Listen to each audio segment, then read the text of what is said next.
hard conflict. اچھا طاہر، چونکہ آپ نے بات کی کہ جب پریزیڈنٹ آتا ہے تو کوئی 5 to 7% چینج آتی ہے پالیسی کے اندر، تقریباً اتنا آتی ہے، اور آپ نے نہیں یہ بھی کہا کہ 5.7 ملین ووٹس کا فرق ہے. اگر اتنی میجورٹی میں ووٹ ملے ہیں تو وہ تو تبدیلی کی وجہ سے ملے نا، تو وہ کیسے ریفلیکٹ ہوگی امریکن ڈیموکریسی میں جہاں پہ لوگوں کا اہم کردار ہونا چاہیے پالیسی میکنگ کے اندر؟ دیکھیں الیکشن جب ختم ہو جاتا ہے نا، آپ ریٹورک کے موڈ سے نکل آتے ہیں.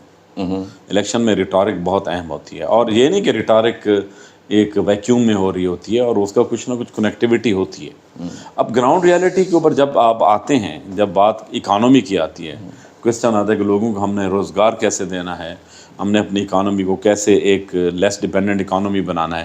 ورنہ دنیا کے اندر جو اکنامک شفٹ ہے وہ تو پیسیفک سے شفٹ کر چکی ہے، ایون اٹلانٹک سے شفٹ کر چکی ہے. اس وقت سب کچھ جو ہو رہا ہے فار ایسٹ ایشیا کے اندر ہو رہا ہے. امریکہ سے بڑی پورٹس بھی قائم ہو چکی ہیں، اور ایسے ایسے روٹس بھی ڈیولپ ہو چکے ہیں جہاں بہت زیادہ ٹرانسپورٹیشن ہو رہی ہے. اور بڑے ملک ہیں جن کی جو اپنی پروڈکٹیوٹی ہے اور پروڈکشن بیس ہے وہ امریکہ سے کہیں زیادہ ہے. اس وقت یہ ایک مسائل ہیں.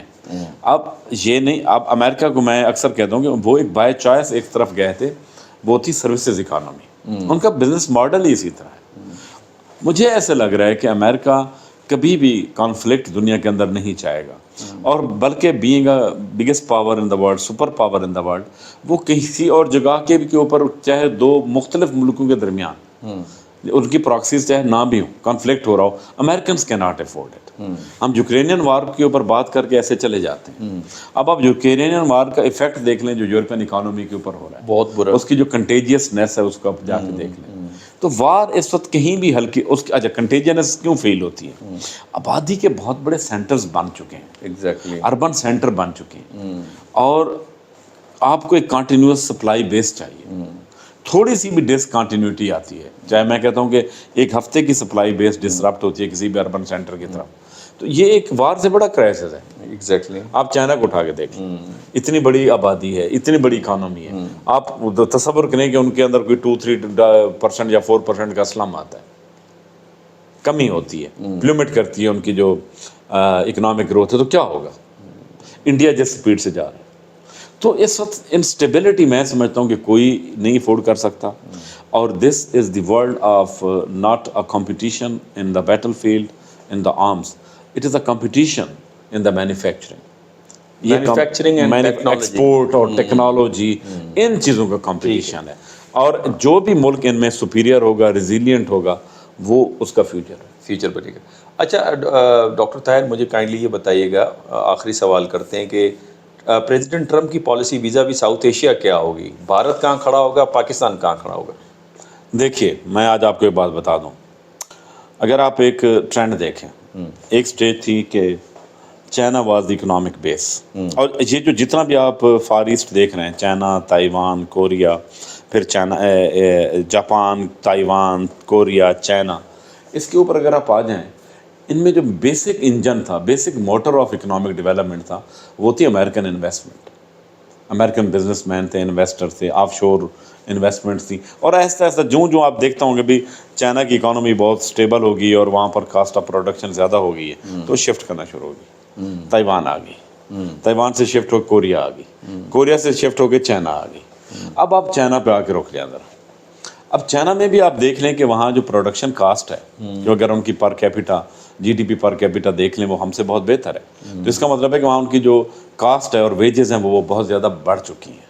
تو یقینی بات ہے جو بزنس کمیونٹی ہوتی ہے ان کے لیے ہائر ویجز اور کاسٹلی لیبر وہ سوٹ نہیں کرتی. یقینی بات ہے کہیں اور شفٹ کرنا ہے. آگے انڈیا پڑا ہوا ہے.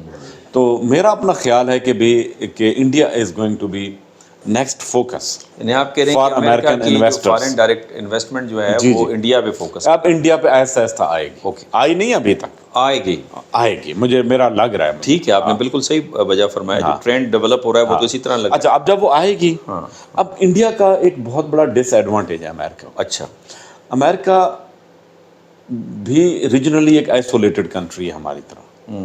اس کے کسی بھی جو ہمسایہ ملک ہے اس کے ساتھ اس کے اچھے تعلقات نہیں ہیں. اور یہ جو امریکہ کے نہیں انڈیا کے نیپال کے، بھوٹان کے، ٹھیک ہے، مالدیو، سری لنکا، مالدیو، سری لنکا، کوئی بھی آپ چلے جائیں، ایون ایران آپ آگے دیکھ لیں. تو یہ ایک بہت بڑا اسٹمبلنگ بلاک ہے، کیونکہ اس کا مطلب یہ ہے کہ اسٹریٹجیکلی چیلنجڈ لینڈ ہے انڈیا جو ہے نا اسٹریٹجیکلی چیلنج لینڈ ہے، اور جو ایسی لینڈ ہوتی ہے اس کے بڑے اکنامک کمپرومائزز ہوتے ہیں. ٹھیک ہے. اب امریکہ کیسا چاہے گا اور یہ اس ایکویشن کے اندر دونوں اپنے ایک دوسرے کے ساتھ کیسے بارگین کرتے ہیں، آئی تھنک یہ ہمارے لیے بہت انٹرسٹنگ چیز ہوگی as a policy students of public policy and politics. ہم اس کو دیکھیں گے کہ اپنے اس انگیجمنٹ میں کیا انڈیا بھی پیچھے ہٹے گا. انڈیا جب تک ریجن کو انگیج نہیں کرے گا وہ اٹ کی not be a good attraction for American investment. Pakistan کہاں کھڑا ہے؟ دیکھیے پاکستان کا اپنا ایک رول ہے. پاکستان ایک ایسے علاقے میں ہے کہ جس میں انڈیا کے ساتھ، لیکن پاکستان کو بھی اگر وہ اس ریس کے اندر انڈیا کے ساتھ جو امریکہ کے ساتھ جڑنا چاہتا ہے، امریکہ کے ساتھ بھی نہیں، ورنہ آپ چائنا کے ساتھ جڑنا چاہتے ہیں، یعنی کہ آپ سی پیک کا مرکز رہیں، بی آر ای کا مسئلہ ہے، آپ کو ایک چیز تو پرووائڈ کرنی پڑے گی، دیٹ از اے اسٹیبلٹی. یہ اکنامک اسٹیبلٹی بھی ہو سکتی ہے، یہ آپ کی سیکیورٹی اسٹیبلٹی بھی ہو سکتی ہے، آپ کی سوشل اسٹیبلٹی بھی ہو سکتی ہے، ایون آپ کی انوائرمنٹل اسٹیبلٹی بھی ہو سکتی ہے. آپ کو اس ماڈل کو فالو کرنا پڑے گا، پھر آپ اٹریکٹ کریں گے. اور یہ بھی ہمیں ذہن سے ایک نکال دینا چاہیے کہ چائنا اور انڈیا کبھی کمپٹیشن میں اس طرح سے جائیں گے. They will be economically they will be in a competition, but I don't think so کہ یہ اتنی بڑی آبادیوں کے ملک ہیں اور یہ کوئی کانفلکٹ افورڈ کر سکتے ہیں. ادھر چائنا اور انڈیا کے درمیان کنفلکٹ کا مطلب یہ ہے کہ کروڑوں اور millions and millions people will dye, not because of fighting, not because of fire power, because of hunger. یہ کوئی بھی ملک نہیں افورڈ کر سکتا. اور میں سمجھتا ہوں کہ امریکہ کے اندر یہ ریئلائزیشن جو ہوگی یہ دنیا کے اندر ایک پیس لائے گی. میں ٹرمپ ایرا کو ایز اے پیس کے طور پہ دیکھ رہا ہوں. Okay. Thank you very much doctor Tahir for your analysis. ناظرین آپ نے ڈاکٹر طاہر جمیل کی گفتگو سنی.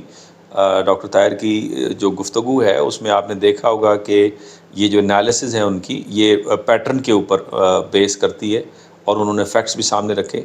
اور جو وار ہے فیوچر کی کمپٹیشن ہے وہ وار آف ٹیکنالوجی اور وار آف آپ کی ٹریڈ ہوگی، اور اس میں آپ کو کوئی ہاٹ وار ماضی کی طرح نظر نہیں آئے گی. اور ان کا کہنا ہے اور میں ایگری کرتا ہوں کہ کوئی بھی میجر پاور یا میجر کنٹری وار افورڈ نہیں کر سکتا، چونکہ اربن ایریاز کے سینٹرز اتنے بڑھ چکے ہیں جس میں اگر ان کی سپلائی لائن کٹ آف ہو جائے گی تو وہ ملک سروائیو نہیں کر سکے گا.